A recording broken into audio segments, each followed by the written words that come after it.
벌써부터 좀 긴장이 됩니다. 제가 대길교회에 있은 지 꽤 오래되었고 이 강단에 선 것도 굉장히 많이 섰는데 처음 서는 것 같은 그런 느낌이 들 정도로 굉장히 긴장감이 되고요. 또 설레임도 있고 좀 감사한 마음이 있었습니다. 그래서 그 긴장감을 가지고 좀 말씀을 좀 나누려고 합니다. 여러분 잘 지내셨습니까? 네, 잘 지내셨죠? 예. 여러분들은 저를 이제 화면으로 그동안 뵈서 보셨잖아요. 그래서 전화를 드리거나 이렇게 하면 얼굴 좋아지셨던데요, 뭐 이렇게 얘기를 하시는데, 저는 여러분들이 얼굴이 좋아졌는지 뭐 어떻게 지내시는지 알 길이 없어요. 뵐 일이 없으니까. 뭐 유일하게 그 이제 얼굴 보고 뵙는 성도님은 이혼한 권사님 외에는 뭐 볼 일이 없어가지고 어쨌든 여러분 얼굴 뵈니까 너무너무 감사하고요. 여러분들 삶에 하나님이 함께 하셔서 평안한 삶이 되시기를 다시 한번 간절히 축복합니다. 우리가 사람들이 하는 인사말들을 이렇게 좀 보면 그 인사 가운데, 그 인사말 가운데는 좀 어떤 의미들이 담겨 있는 것 같습니다. 평안하셨나요? 라고 이렇게 인사를 하면 사실 예전에는 그 인사말이 그렇게 크게 다가오지는 않았어요. 근데 요즘은 평안하셨나요? 안녕하세요 라는 이 인사말이 좀 많이 생각하게 되는 그런 인사말인 것 같습니다.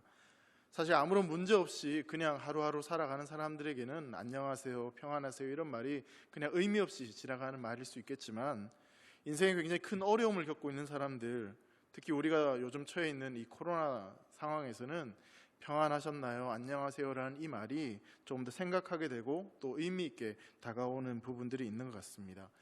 제가 어릴 때 그 어른들이 이런 인사말들을 자주 하시는 것을 본 적이 있습니다.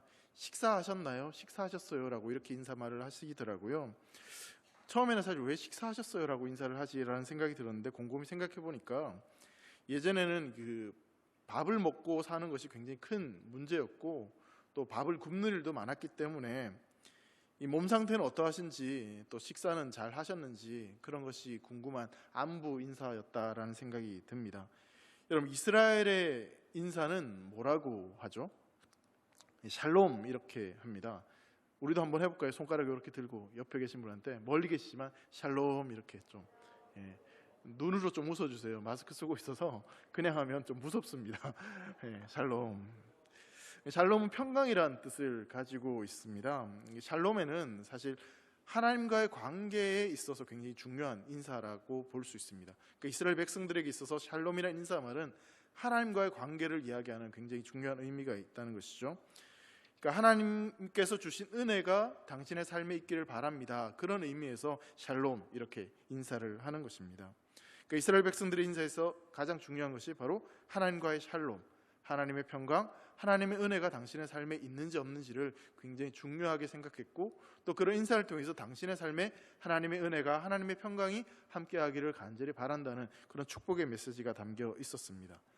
반대로 이야기하자면 이스라엘 백성들에게 이 평강이 없다는 것, 샬롬이 없다는 것은 굉장히 큰 어려움과 또 위험성이 있다는 것을 이야기할 수 있을 것 같습니다. 평강이 없다는 것은 그 인생이 그만큼 녹록치 않다는 것을 의미하겠죠. 또한 평강이 임한다는 것은 그 삶에는 안식이 있다라는 것을 의미하는 말일 것입니다. 오늘은 이 평강에 대해서, 안식에 대해서 한번 좀 생각해 보려고 합니다. 특별히 오늘 본문인 이 베데스다 연못에 38년 된 병자를 고치신 이 사건은 이 하나님이 우리에게 주시는 그 평강, 안식과 관련된 이야기라고 볼 수 있을 것 같습니다. 먼저 5장 1절 말씀 보면 이때가 언제인지 이렇게 설명을 합니다. 그 후에 유대인의 명절이 되어 예수께서 예루살렘에 올라가시니라 라고 이렇게 말씀을 하고 있습니다. 이때 예수님께서 예루살렘에 올라가셨던 이때가 언제냐면 명절이었다라고 이야기를 하고 있는 거죠. 6월절로 보이는 유대인의 명절에 예수님께서 예루살렘 성으로 올라가셨습니다. 우리나라도 마찬가지지만 이스라엘에 있어서도 명절은 축제일입니다. 그러니까 쉽게 이야기하면 잔치 날이 되는 것이죠. 굉장히 축제가 일어나는 날이었습니다. 다른 날은 몰라도 이 명절날만큼은 온 민족이 함께 즐거워하는 그런 시간이었습니다. 특별히 이것이 6월절 절기라고 한다면 출애굽한 후 하나님의 은혜를 기뻐하며 타국에 갔던 순례자들도 다 돌아와서 온 민족들이 함께 즐거워하고 기뻐하는 그런 축제의 날이 될 것입니다. 노예 생활을 했던 자들이 자유인이 된 것을 기뻐하는 굉장히 즐거운 날입니다. 다른 날은 몰라도 이 명절만큼은 모두가 즐거운 그런 날일 수밖에 없다는 사실이죠. 그런데 본문을 보시면 한쪽에서는 명절이라고 표현을 하고 있고 다른 한쪽에서는 신음소리가 들리는 듯한 그런 장면이 묘사되고 있습니다. 명절이었지만 베데스다 이 연못가에는 수많은 병자들이 모여 있었다라고 성경은 이야기하고 있기 때문이죠. 그리고 그 베데스다 연못가에는 오늘 우리가 살펴볼 38년 된 병자도 함께 있었다라고 성경은 이야기하고 있습니다. 여러분, 명절날 축제의 자리와 그리고 병든 자들이 함께 있는 이 공간, 상당히 대조되는 장면이라고 말할 수 있을 것 같습니다. 근데 예수님은 예루살렘 성에 올라가셔서 어디로 가셨냐면 베데스다 연못에 예수님이 찾아가셨습니다. 베데스다 연못에는 지금 어마어마한 병자들이 몰려 있습니다. 왜 그러냐면 이런 이야기가 있었습니다. 이 베데스다 연못에 천사가 내려와서 물이 솟구칠 때, 물이 동할 때 그때 가장 먼저 들어가는 사람은 어떠한 병이든 무조건 낫는다라는 설이 있었습니다. 진짜 그런지 아닌지에 대해서는 정확히 알 수 없지만 어쨌든 이 연못에 들어가기만 하면 어떤 병이든 낫는다라는 소문이 있었기 때문에 전국 각지에 흩어져 있던 불치병을 가졌던 사람들, 그리고 도무지 해결할 수 없는 그 질병을 가졌던 사람들이 이 베데스다 연못가에 마구마구 몰려들었던 것이죠. 자, 그런데 문제는 뭐냐면 그 물이 동하는 때가 언제인지는 사실 알 길이 없습니다. 날짜를 딱 정해줘서 8월 며칠 몇 시에 물이 솟구칠 것이다 라고 이야기하면 좋겠지만 언제 물이 솟구칠지, 언제 움직일지 모르기 때문에 병자들은 하염없이 그냥 이 베데스다 연못에 물이 솟구치는 것을 지켜만 보고 있을 뿐이었습니다. 자, 실제로 물이 움직일 때 뭔가 변화가 생길 것 같으면 그러면 어떤 일이 벌어지게 되겠습니까? 그 베데스다 연못가의 주변에 있었던 수많은 병자들이 서로 살기 위해서 연못으로 풍덩풍덩 뛰어들어가게 될 것입니다. 물이 움직이기 전에는 서로 아픈 질병을 가지고 있으니 동병상련의 아픔을 가지고 아이고 어디가 그렇게 아프십니까? 힘드셨죠? 많이 아프시죠? 그렇게 걱정도 하고 위로도 하고 그렇게 서로가 동료가 되어주고 친구가 되어줬을 텐데, 근데 물이 움직이기 시작하면 그때부터는 동료고 뭐 친구고 이런 거 없이 살기 위해서 너 죽고 나 죽자 뭐 이런 식으로 해가지고 그렇게 경쟁하는 그런 상태가 되어버리는 것이죠. 옆에 사람이 얼마나 아픈지 힘든지 그런 건 전혀 상관이 없습니다. 내가 살아야 되기 때문에, 내가 먼저 들어가야 되기 때문에 양보하는 일은 더더욱 없을 것이고 정말 아수라장이 그렇게 될 수밖에 없는 상황입니다. 이곳에 모인 사람들은 베데스다 연못이 움직일 때 물속에 들어가면 낫는다는 희망을 가지고 지금 모여들었습니다. 하지만 그 모여든 그 장소에서 이들은 서로 경쟁을 해야만 합니다. 촉각을 곤두세우고 예민해져 있습니다. 겉으로는 웃고 있지만 언제 물이 솟구칠지 몰라서 신경 쓰고 경쟁하고 눈치 보고 있는 그런 상황인 것이죠. 다른 사람을 이겨야지만, 그 경쟁에서 이겨야지만 내가 살 수 있는 그런 장소가 이 베데스다 연못입니다. 여러분, 베데스다 이 연못가의 모습을, 또 이 상황들을 생각해 보면 마치 우리가 살아가고 있는 세상의 모습과 똑같다는 생각을 가질 수밖에 없습니다. 이 땅에 살아가는 수많은 사람들은 삶을 살아가면서 매일같이 경쟁하고 싸우고 그러면서 쟁취하고 누군가를 이기고 거짓과 속임 속에 그렇게 살아가는 이 세상의 모습이 마치 베데스다 연못가의 모습과 같다라고도 볼 수 있는 것이죠. 내가 살기 위해 수단과 방법을 가리지 않습니다. 내가 살기 위해서 저 사람을 무조건 이겨야만 됩니다. 저 사람을 밟고 넘어가야 되는 것이죠. 내가 얻고 싶은 것을 얻기 위해서는 저 사람한테 뺏어야지만, 이겨야지만 얻을 수 있는 것, 그것이 이 세상의 이치이고 또 그렇게 살아가는 사람들의 모습들을 우리는 볼 수 있습니다. 이 땅에 살아가는 많은 사람들은 내 힘으로, 내 재주로, 내 능력으로, 내 힘으로 뭔가를 쟁취하고 얻고 살아가야 된다고 생각하기에 항상 긴장하고 평안함 없이 살아가는 삶을 살아갈 수밖에 없습니다. 이 38년 된 병자도 마찬가지였습니다. 몸이 아픈 것도 너무너무 힘든데 경쟁해야 되고 긴장해야 되는 그런 상황에 놓여져 있습니다. 언제 물이 움직일지 알 수 없고, 물이 움직인다 한들 이 38년 된 병자가 가장 먼저 들어갈 가능성도 없는, 너무나 절망스럽고 너무나 고통스러운 그 상황이 이 38년 된 병자에게 놓여져 있었던 것입니다. 여러분, 본문에 나오는 병자가 몇 년 된 병자라고 성경을 이야기합니까? 몇 년 된 병자죠? 38년입니다. 설교를 다 들으셨는데 요거 모르면 진짜 이거 오셨는데 제가 실망할 수밖에 없습니다. 몇 년 된 병자라고요? 38년입니다. 자, 그러면 태어나서부터 나이가 38살이라면 몇 년 동안 지금 아픈 겁니까? 태어나서부터 지금까지 계속 아픈 겁니다. 그럼 이 아픔이 얼마나 컸는지, 고통이 얼마나 컸는지 한번 생각해 보시기 바랍니다. 38년 된 병자가 겪고 있는 이 현실이 얼마나 절망스러운 상황인지, 얼마나 고통스러운 상황인지를 이 38이라는 숫자를 통해서도 우리는 충분히 짐작해 볼 수 있을 것 같습니다. 여러분, 물이 움직일 때 가장 먼저 들어가는 사람이 병이 낫는다라는 그런 소문이 있습니다. 근데 38년 된 병자는 그렇게 가장 먼저 들어갈 가능성이 전혀 없는 사람입니다. 아마도 이 38년 된 병자도 그 사실을 알고 있습니다. 그런데 왜 그곳에 있었을까요? 아닌 줄 알면서도 거기밖에는 답이 없으니까, 다른 데 갈 데가 없으니까, 그래도 뭔가 희망을 가지고 이곳에 머물러 있었던 것입니다. 그런데 여러분, 앞서 말씀드린 대로 38년 된 병자가 지금 알고 있고 믿고 있는 그 사실이 진짜인지 아닌지도 정확히 알 수가 없습니다. 베데스다 연못에 물이 움직일 때 가장 먼저 들어가는 사람이 낫는다더라, 그런 소문이 있을 뿐이지 실제로 그렇게 나았던 사람이 정말 있을 수는 있겠지만 성경은 그런 사람이 있었다라고 말하지 않습니다. 그냥 그런 설이 있었다, 그런 이야기가 있다라고 말하는 것이죠.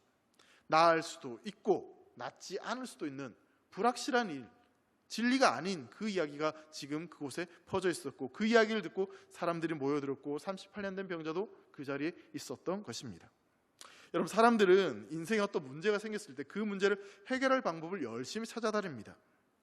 삶의 깊은 수렁에 빠져 있을 때 그게 진짜가 아닌 줄 알면서도, 거짓말인 줄 알면서도 믿고 싶습니다. 왜냐하면 그래야지만 그래도 위안을 얻고 뭔가 희망이 있을 것 같아서 그 거짓말인 그 말을 신뢰하고 따라서 그렇게 하는 모습들이 있죠. 어려움이 생기면 사람들은 다른 사람들의 말에 귀를 기울입니다. 도움을 청하기도 합니다.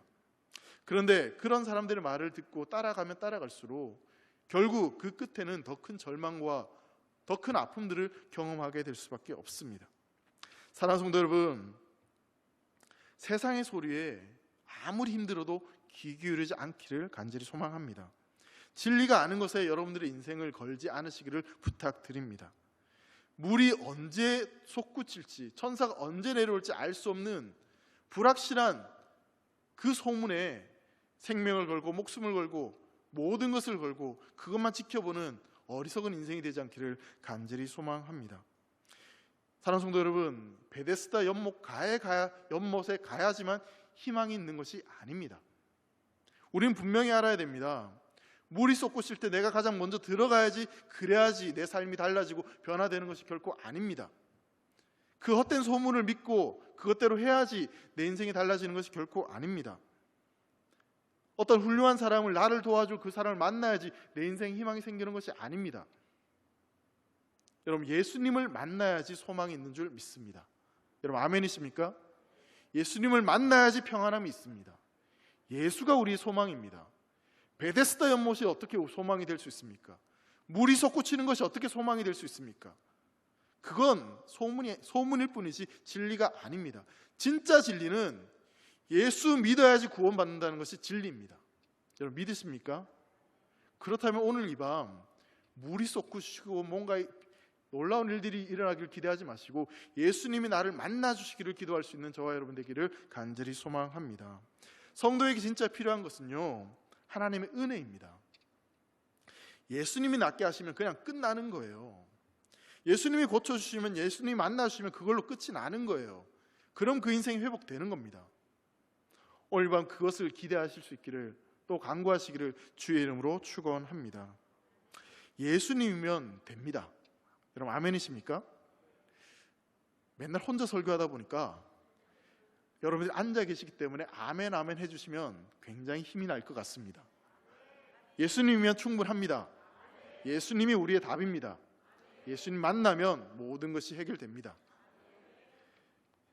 근데 여기서 우리가 주의 깊게 좀 살펴봐야 될 것이 이 38년 된 병자를 고친 날이 언제냐라는 것이죠.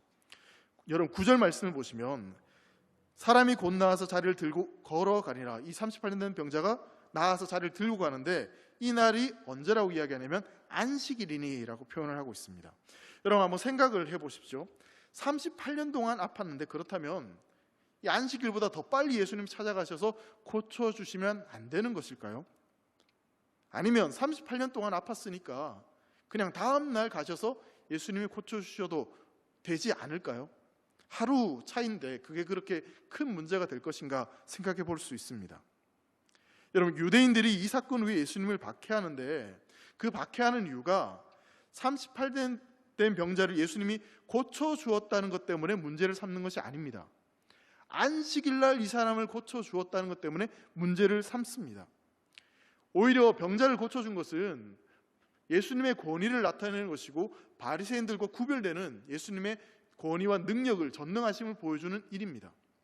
근데 문제는 뭐냐면 예수님이 굳이 이 일을 안식일에 하셨다라는 것입니다.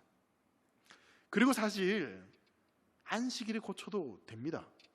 무슨 말이냐면 수많은 병자들이 있으니까 그냥 살짝 고쳐가지고 너만 알아, 너만 고쳐준 거야 이렇게 해가지고 그냥 살살 가게 하면 사람들이 모를 테니까 그냥 넘어갈 수 있습니다. 근데 예수님은 굳이 뭐라고 이야기하시냐면 5장 8절에 보면 예수께서 이르시되 일어나 내 자리를 들고 걸어가라고 이야기해요. 모든 사람이 다 알 수 있을 정도로 침상을 들고 가라고 그렇게 이야기를 하는 것이죠. 그렇게 되면 사람들은 그 사람을 보면서 이게 도대체 뭐지? 저 사람 분명히 누워 있었던 사람인데 아팠던 사람인데 일어나 걸어가네? 고침받았네? 무슨 일이지? 하면서 그 사람에게 이목이 주목될 수밖에 없었을 것입니다. 안식일에 고쳐도 그냥 살짝 고치면 아무도 모를 텐데 근데 굳이 예수님은 이 병자를 안식일에 고치셨을 뿐만 아니라 이것을 모든 사람들이 알 수 있을 정도로 그렇게 동네방네 소문이 날 정도로 그렇게 하셨다라는 것입니다. 그리고 요한복음에도 분명히 이 날은 안식일이다라고 성경이 밝히고 있습니다. 왜 하필 안식일에 예수님께서 이 일을 하셨냐라는 의문이 우리는 들 수밖에 없는 것이죠. 자, 그리고 이제 10절 말씀 보면 유대인들이 문제를 제기합니다. 유대인들이 병 나은 사람에게 이르되 안식일인데 내가 자리를 들고 가는 것이 옳지 아니하리라라고 말씀하고 있습니다. 안식일인데 자리를 들고 가는 게 왜 문제가 되느냐? 여러분 이 이유는 뭐냐면 유대인들이 당시에 가지고 있었던 전통 가운데 이 미시나라고 하는 전통이 있었습니다. 성경 외에 그들이 율법처럼 권위 있게 생각하는 미시나라고 하는 전통이 있었는데 이 미시나라는 것은 사실 처음에는 모세의 율법을 어떻게 하면 실생활에 좀 더 적용할 수 있을까 좋은 의미에서 만들어낸 그런 전통이었는데 그 전통에 보면 안식일에 짐을 들고 가는 것은 안 된다, 부정한 것이다 라는 그런 규례가 있었습니다. 그러니까 유대인들 입장에서는 안식일에 짐을 들고 가는 것, 안식일에 병 고치는 것, 저건 일을 한 것이고 짐을 들고 가신 것이기 때문에 잘못된 것이고 부정한 일이다 라고 생각을 하는 것이죠. 자, 그런데 이렇게 유대인들이 생각하는 것을 예수님이 과연 모르셨을까? 예수님은 모르시지 않았습니다. 알고 계셨습니다. 그리고 이렇게 하면 유대인들이 비판하고 부정적으로 생각하는 것을 시비 걸 것을 분명히 알고 계셨습니다. 그러니까 이게 문제가 되는 것이죠. 11절에 보면 이제 사람들이 묻습니다. 유대인들이 묻습니다. 너는 왜 안식일날 짐을 들고 가냐? 안식일날 도대체 뭐 하는 짓이냐? 그랬더니 11절에 보면 대답하되 나를 낫게 한 그가 자리를 들고 걸어가라 하더라. 아니 나는 그냥 저 사람이 들고 가라 그래서 그냥 들고 가는 거다. 그렇게 이야기를 하는 겁니다. 그러니까 12절에 묻습니다. 너에게 자리를 들고 걸어가라 한 그 사람이 도대체 누구냐? 그렇게 시킨 사람이 누구냐? 그렇게 이야기하는 거죠. 13절에 보면 고침을 받은 사람은 그가 누구인지 알지 못하니, 이때만 해도 자신을 고쳐준 사람이 누구인지 몰랐는데 근데 거기 사람이 많음으로 예수님께서 피하셨다, 이렇게 이제 말씀이 되고 있는 것이죠. 자, 이런 문제가 일어났을 때 예수님께서는 그 자리를 지금 피하셨다라고 이야기하고 있습니다. 여기까지만 보면 예수님이 무서워서 뭔가 도망치셨나라고 생각할 수 있지만 사실은 이 피한 것은 그런 의미의 피함이 아니었습니다. 좀 더 이 문제에 대해서 좀 더 밝혀 보여주기 위해서, 이 사건을 통해서 무엇을 이야기하고 싶은지를 알려주기 위해서 예수님께서 잠시 자리를 피하신 것이죠. 의도적으로 예수님께서 이 문제를 지금 확대시키시고 안식일 날 이 병자를 고치셨습니다. 그리고 나서 이제 예수님은 다시 잠시 피하셨다가 성전에서 이 38년 된 병자를 만나셨습니다. 예수님은 이 일을 단순히 병 고치는 일로 그렇게 마치기를 원하지 않으셨어요. 그래서 성전에서 지금 다시 이 사람을 만나는 겁니다. 계속해서 17절과 18절 말씀 보면 예수께서 그들에게 이르시되 내 아버지께서 이제까지 일하시니 나도 일한다 하시매, 18절은 유대인들이 이로 말미암아 더욱 예수를 죽이고자 하니 이는 안식일을 범할 뿐만 아니라 하나님을 자기의 친아버지라 하여 자기를 하나님과 동등으로 삼으심이로라 라고 말씀하고 있습니다. 예수님이 안식일을 범한 것까지 그래도 어느 정도 참아줄 수 있는데 예수님은 지금 이 일을 불난집에 부채질을 지금 하고 있습니다. 어떤 말씀을 하시냐면 내 아버지께서 이제까지 일하시니 나도 일한다라고 이야기를 하고 있습니다. 유대인의 법에 의하면 안식일을 범한 것은 약간의 징계로 그칠 수 있지만 내가 하나님의 아들로 나는 하나님과 동등된 위치에 있다라고 하는 것은 신성 모독에 해당되는 것이기 때문에 잘못하면 죽임을 당할 수 있는 그런 엄청난 그런 부정한 일이었습니다. 그런데 예수님은 지금 그 이야기를 하고 있는 겁니다. 내 아버지라고 하나님과 나는 동등된 자다라고 이야기를 하고 있는 것이죠. 여러분, 가끔 우리는 이런 말을 할 때가 있습니다. 아니, 도대체 저 사람이 왜 저런 말을 해?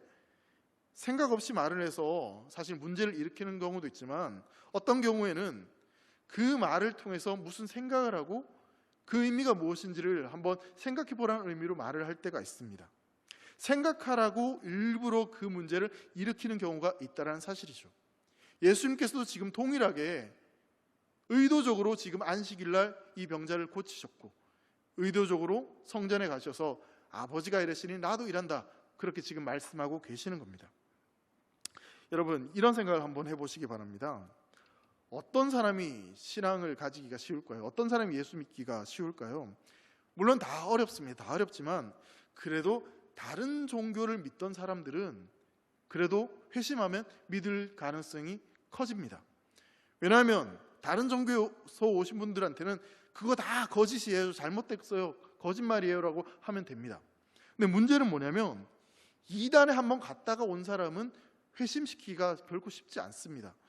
왜냐하면 어떤 것은 맞고 어떤 것은 맞지 않기 때문에 그걸 잘 분별해서 이야기를 해 주어야 되기 때문에 그렇죠. 80%는 맞는데 20%는 틀렸다. 이거 바로잡기가 쉽지 않다라는 것입니다. 이 문제를 바로잡기 위해서는 좀 더 극단적으로 그 문제를 직접적으로 드러내야지만 그것이 잘못됐다는 것을 증명해낼 수 있습니다. 지금 예수님께서 이 유대인들과 바리새인들에게 그런 방법을 사용하시는 겁니다. 이 문제를 극단적으로 드러나게 하셔서 진짜가 무엇인지에 대해서 보여주고 계시는 것이죠. 여러분, 우리는 남의 습관은 굉장히 잘 관찰하기 마련입니다. 잘못된 사람의 습관, 옆 사람의 습관을 잘 분별할 수 있죠. 그래서 부부끼리 싸우지 않습니까? 잘못된 습관을 너무 지적하니까. 남의 문제를 잘 분별하는 것이죠. 내 문제가 아니기 때문에. 그리고 또 한 가지, 여러분, 남의 자식 키우는 법은 참 잘합니다. 근데 내 자식일 경우에는 쉽지가 않죠. 에이, 괜찮아, 공부 좀 못해도 나중에 훌륭한 사람이 될 수 있어. 남의 자식한테는 그렇게 말할 수 있는데 내 자식이 공부 안 하고 숙제 안 하면 열불이 납니다. 제 이야기를 하는 게 아니고요. 내 자식이 되면 그게 쉽지가 않은 거예요. 내 문제가 되면 그 문제를 밝혀내고 그 문제를 지적받는 것이 결코 쉽지 않다는 것입니다. 바리새인들은 여러분 신앙생활 잘한다고 생각합니다. 열심히 율법을 지키니까 이 정도면 충분하다고 생각합니다. 그렇기 때문에 그냥은 그 문제가 드러나지 않기 때문에 예수님은 지금 이 사건을 통해서 보여주고 계시는 겁니다. 여러분, 38년 된 병자가 있었던 곳은 지금 예루살렘 밖 베데스다 연못이었습니다. 이 사람은 성전에 들어오지 못했습니다. 다른 말로 표현하자면 이 사람은 성전에 38년 동안 들어오지 못했고 38년 동안 안식이 없었던, 평강이 없었던 그런 인생이라고 말할 수 있습니다. 여러분, 14절 말씀 보면 그 후에 예수께서 성전에서 그 사람을 만나 이르시되 보라, 내가 나았으니 더 심한 것이 생기지 않게 다시는 죄를 범하지 말라 하시니 이렇게 말씀하고 있습니다. 무슨 말씀이시냐면 예수님께서는 지금 이 사람에게 너의 죄로 말미암아 네가 이렇게 아프고 병들었으니 더 큰 죄를 다시는 짓지 말라, 그렇게 말씀하고 있는 것입니다. 물론 모든 병이 죄 때문에 오는 것은 아니지만 어떤 것은 죄 때문에 온다는 것을 이 말씀을 통해서 우리는 짐작해 보게 되는 것이죠. 38년 된 병자가 그렇게 고통스러웠다는 것은 안식이 없었고 평강이 없었고 깊은 절망 가운데 있었다는 것입니다. 그런데 그것이 회복되어서 다시 성전으로 나아왔다는 것은 그 절망과 그 아픔이, 그 절망이 회복되어져서 이제 평강과 안식 가운데 거하게 되었다라는 것을 의미하는 것이죠. 예수님을 통해서, 예수님을 만나서 그것이 회복되었다라는 것을 성경은 우리에게 이야기하고 있습니다. 여러분, 앞서 말씀드린 대로 오늘 본문에 보시면 명절과 베데스다 연못가에 신음하고 있는 사람들이 대조되고 있습니다. 그리고 예루살렘 성전과 베데스다 연못이 대조되고 있습니다. 그리고 죄와 안식이라는 것이 대비되고 있습니다. 그 사이에 그렇다면 누가 계십니까? 오늘 성경은 예수님이 그 사이에 계시다라고 말씀하고 있습니다. 그리고 놀랍게도 안식이 없었고 절망 가운데 있었던 그 사람이 베데스다 연못가에 38년 동안 머물렀던 그 인생이 예수님을 만남을 통해서 안식을 누리고 회복되었다라고 성경은 우리에게 말씀하고 있습니다. 예수님께서 이 사람을 만났을 때 6절에 이런 말씀을 하십니다. 네가 낫고자 하느냐? 아픈 사람에게 내가 낫고자 말한다면 당연히 그 사람은 내가 낫고 싶습니다라고 말할 것입니다. 그때 병자가 이렇게 대답을 합니다. 7절 말씀을 보시면 병자가 대답하되 주여 물이 움직일 때에 나를 못에 넣어주는 사람이 없어 내가 가는 동안에 다른 사람이 먼저 내려가나이다. 이렇게 대답합니다. 내가 낫기를 원합니다 라고 말을 하면 쉬울 텐데 근데 그렇게 대답하지 않고 조금 복잡하게 지금 이야기를 하고 있습니다. 무엇이라고 이야기하냐면 물이 움직일 때 그게 언제인지는 알 수 없지만 그때 내가 가장 먼저 들어가야 되는데 나를 그 물에 넣어줄 사람이 없습니다. 내가 그 물에 들어가기 위해서 노력을 하는데 죽을 힘을 다해서 하는데 근데 나는 그 못에 들어갈 수가 없습니다. 그 이야기를 지금 하고 있는 것이죠. 어쩌면 베데스다 연못가의 그 모습들 그리고 38년 된 병자의 이 모습이 마치 우리의 모습을 보여주는 것 같습니다. 우리도 우리 인생 가운데 행복하기 위해서, 안식하기 위해서, 평강을 누리기 위해서 무던히 노력합니다. 그 안식을 어떻게 하면 얻을 수 있을까? 돈이 많으면 얻을 수 있을까? 건강하면 얻을 수 있을까? 내 자녀가 잘 되면 얻을 수 있을까? 그런 생각을 가지고, 그런 노력들을 가지고 열심히 살아갑니다. 어쩌면 내 마음만 변하면, 내 삶만 변하면 그럼 내 인생 가운데 평강이 있을 것처럼 생각해서 내 삶이 달라지기를 무던히 노력합니다. 근데 여러분, 우리가 이미 경험했듯이 우리가 그런 노력을 아무리 한다 한들 나의 노력과 나의 수고와 나의 열심을 통해서 내 인생의 진정한 평강과 안식이 주어지지 않는다는 것을 우리는 너무나 잘 알고 있습니다. 그리고 그러한 평안을 우리에게 줄 수 있는 그 어떤 사람도 이 세상에 존재하지 않다는 사실도 우리는 너무나 잘 알고 있습니다. 그런 면에서 본다면 이 38년 된 병자는 너무나 정직합니다. 자신이 할 수 없다는 것을 솔직하게 인정하고 있습니다. 나는 안식을 원하지만, 고침받기 원하지만 나를 고쳐줄 사람도 없고 저 물에 던져줄 사람도 없고 내 힘으로도 안 되고 나는 할 수 없다는 것을 솔직하게 인정하고 있습니다. 그런데 여러분, 반대로 유대인들은 어떻습니까? 유대인들은 너무나 답답합니다. 안식일의 가장 중요한 것은 안식하는 겁니다. 안식일의 주인이신 예수님이 안식이 없던 인생을 고치시는 것이, 그것이 바로 안식일입니다. 자, 예수님께서 그렇게 안식이 없던 인생을 고치셨는데, 근데 그 모습을 보고 유대인들은 화를 냅니다. 오히려 불쾌해 생각합니다. 부정하다 생각합니다.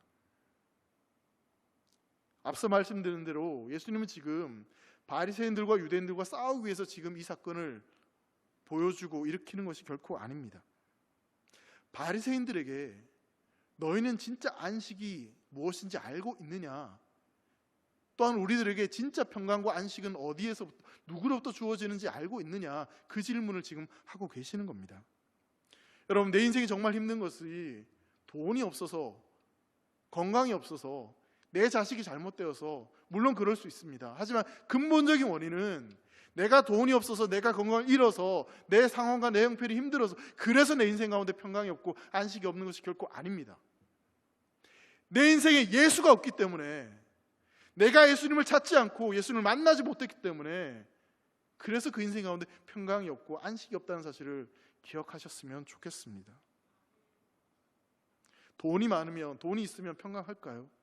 그렇지 않습니다. 돈이 많으면, 권력이 있으면 더 큰 문제가 있습니다. 그게 해결되면 안식이 있을 줄 알지만 오히려 더 큰 어려움들이 우리 앞에 놓여져 있다는 것을 우리는 알 수 있습니다. 38년 된 병자가 말합니다. 나를 넣어줄 사람이 없습니다. 나는 정말 낫고 싶은데 나를 넣어줄 사람이 없습니다. 나를 넣어줄 그 한 사람이 없어서 나는 너무너무 힘듭니다 라고 이야기하고 있습니다. 그런데 그곳에 누가 찾아오셨습니까? 예수님이 찾아오셨습니다. 절망의 현장이었습니다. 사람들이 희망을 가지고 나왔지만 사실 그 베데스다 연못은 절망의 자리입니다. 고통의 자리입니다. 경쟁의 자리였습니다. 수많은 사람들은 그 자리를 무심코 그냥 지나갔지만 예수님은 그 베데스다 연못을 그냥 지나치지 않으셨습니다. 중요한 것은 그곳에 예수님이 찾아오셨다는 것입니다. 여러분, 생명은 앞서 말씀드린 대로 연못에 물에 들어가야지 생명을 얻는 것이 아니라 예수님을 만나야지, 예수를 믿어야지 그 인생 가운데 생명이 있습니다. 우리에게 소망이 있는 것은 주님이 그렇게 우리를 찾아오시고 우리를 외면하지 않으시고 우리를 불쌍히 여기시고 우리를 긍휼히 여기셔서 우리에게 찾아오셔서 우리에게 말씀해 주신다는 사실입니다. 네가 낫고자 하느냐? 너의 문제가 무엇이냐? 사랑하는 성도 여러분, 신앙이라는 것은요, 절망스러운 그 순간에 나에게 찾아오신 그 예수님을 만남을 통해서 베데스다 연못과 같은 그 절망의 자리가 생명의 자리로 변화되는 것을 경험하는 것이, 그게 진짜 신앙입니다. 내 상황과 형편에 상관없이 그 속에서 놀랍도록 역사하시고 내 인생을 붙잡고 계시는 그 하나님을 만나고 경험하는 것이, 그게 진짜입니다. 사랑하는 성도 여러분, 평안하셨습니까? 진짜 평안하셨습니까? 진짜 여러분들의 인생 가운데 안식이 있으십니까? 상황과 형편 때문에 주어지는 안식과 평안이 아니라 내가 있는 그 자리에 주님이 찾아오시고 내가 있는 그 자리에 주님이 나를 만져주시고 나에게 말씀하시고 나를 치료하시는 그 주님 때문에 주어지는 진짜 평안과 안식이 여러분들 인생 가운데 있느냐는 질문을 지금 드리고 있는 겁니다. 만약 내 안에 그런 평안이 없다면 오늘 이 밤 주님을 찾으십시오. 주님은 베데스다 연못가에 찾아가신 분이십니다. 사마리아 여인을 찾아가신 분이십니다. 외면하지 않으십니다. 부르짖고 찾고 구하는 자의 그 부르심을 외면하지 않으시고 만나주시고 치료하시고 회복하시는 분이 바로 우리 아버지 하나님이신 줄 믿으시기를 간절히 소망합니다. 예수님을 만나면요, 물이 움직일 때를 기다리지 않아도 됩니다. 베데스다 연못가 뚜렷이 쳐다보고 언제 움직일까 그거 지켜보는 그런 인생 되지 않아도 됩니다. 예수님만 만나면, 그 예수님만 있으면 모든 문제가 그냥 해결될 줄 믿습니다. 예수님은 38년 된 병자, 그 누구도 손댈 수 없는 그 병자를 고쳐주셨습니다. 그리고 그 인생 가운데 진정한 평안과 안식을 허락해 주셨습니다. 예루살렘 성에 있었던 바리새인들에게 평강이 있었던 것이 아니라 어떤 규칙과 법칙에 매여 있어서 예수님을 만나지 못했던 바리새인들에게 평안이 있는 것이 아니라 38년 동안 너무나 아프고 고통스러웠지만 찾아오신 주님을 만난 그 인생이 진짜 평안을 누리는 복된 인생이 되었습니다. 저는 오늘 이 밤 함께 예배하는 우리 대길의 모든 성도들이 38년 된 병자와 같이 우리 주님을 만남을 통해서 세상이 줄 수 없는, 세상에서 경험할 수 없는 진정한 평안과 안식을 경험할 수 있기를 주의 이름으로 축원합니다. 나를 위해 일하시고 나를 위해 찾아오시고 나를 돌보시는 그 주님을 만날 수 있기를 간절히 소망합니다. 주님만이 우리에게 평안을 주실 수 있습니다. 여러분 믿으십니까? 하나님은 살아계십니다. 오늘도 우리와 함께 하십니다. 그 하나님께서, 그 주님께서 우리에게 물으십니다. 내가 낫고자 하느냐? 여러분 뭐라고 대답하시겠습니까? 주님, 내가 낫고 싶습니다. 내가 살고 싶습니다. 내가 그 안식 가운데 거하기를 원합니다. 믿음으로 고백할 수 있는 우리 대길의 성도들 되시기를 간절히 소망합니다. 이 시간 우리 함께 찬양하겠습니다. 찬양할 텐데요, 평안을 너에게 주노라. 주님이 우리에게 주시고자 하는 것은 평안입니다. 주님이 우리에게 주시고자 원하는 것은 사랑입니다. 은혜입니다. 여러분, 그 사랑을, 그 은혜를 함께 나눴으면 좋겠습니다. 그래서 우리 두 손을 펴시고 서로를 바라보시고, 또 우리 가정에서 각자의 자리에 계신 분들도 옆에 계신 누군가를 바라보시면서 주님이 진짜 우리에게 주시고자 하는 그 평안을 함께 기뻐하며 찬양하며 고백했으면 좋겠습니다. 찬양하겠습니다.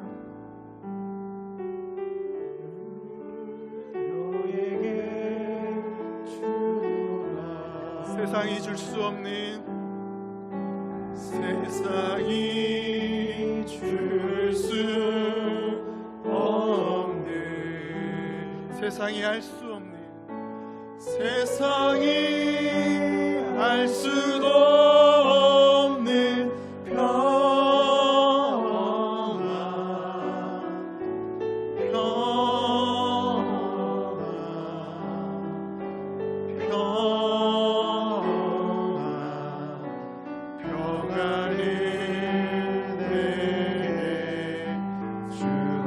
감지 마시고 바라보시고 한 번 더 평안을 내게 주노라. 평안을 너에게 주노라. 세상이 줄 수 없는, 세상이 줄 수 없는, 세상이 알 수 없는 평안입니다. 세상이 알 수도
많이 힘드셨죠.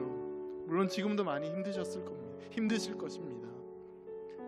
마음껏 예배하고 싶고 마음껏 기도하고 싶고 교회 오고 싶은데 교회 오지 못하고, 바로 옆에 있는 성도인데 손잡아주지 못하고 안아주지 못하고 인사하지 못하는 그 아픔들이 우리 안에 있는 줄 주님은 아십니다. 그렇기에 주님은 우리에게 말씀하십니다. 세상이 줄 수 있는 평안이 아니라 내가 줄 수 있는 평안을 너에게 주겠다고. 비록 상황과 형편은 그렇게 힘들지만, 너희가 처한 상황은 그렇게 힘들지만, 근데 그것을 이길 수 있는, 그것을 극복할 수 있는 평안과 기쁨과 사랑을 주겠다라고 주님이 오늘 우리에게 말씀하십니다. 그 평안을 구하십시다. 주님, 세상이 알 수 없는 그 평안을 나에게 허락하여 주시옵소서. 주님만이 주실 수 있는 평안을 나에게 허락하여 주시옵소서. 주님께 예배할 때, 주님을 찾을 때, 주님을 구할 때, 그때 주님이 주시는 그 평안을, 그 기쁨을 내 인생 가운데 허락하여 주시옵소서. 그리고 우리 교회 가운데 그 평안을 허락하여 주시옵소서. 그 평안과 기쁨을 우리에게 허락하여 주셔서 지금 우리가 처해 있는 그 이 상황이 너무나 힘들고 어렵지만 이것을 능히 이기고 끝까지 믿음으로 살아갈 수 있도록 주님 우리에게 은혜를 베풀어 달라고 이 시간 주님의 이름을 진짜 간절히 찾고 함께 기도하겠습니다.